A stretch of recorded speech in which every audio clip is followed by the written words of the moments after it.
We've looked at small fires, we've looked at large wildfires, and there's a couple of themes that seem to happen in many of these.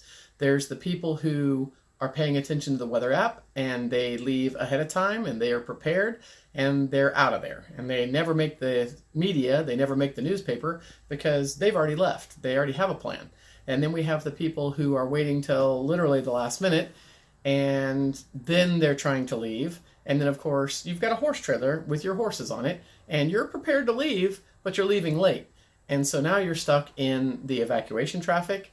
You're not able to find fuel. You have challenges just trying to get to whatever sheltering area that you're going to get to.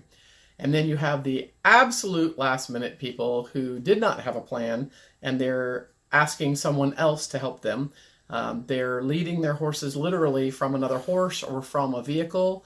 And that obviously is going to be rife with challenges, particularly if you're evacuating on a road with traffic on it.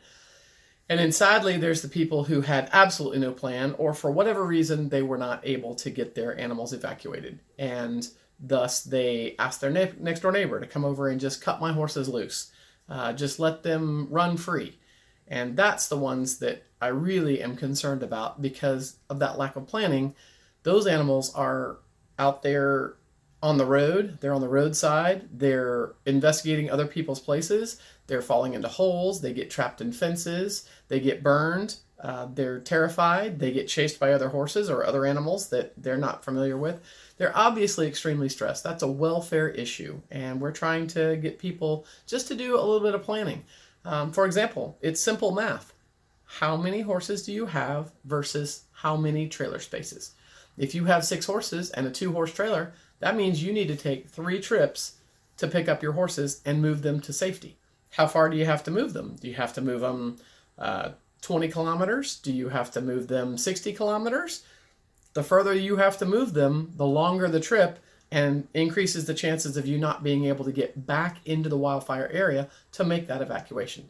So take a look at your actual situation and think through it. The best way to actually do this is actually time it.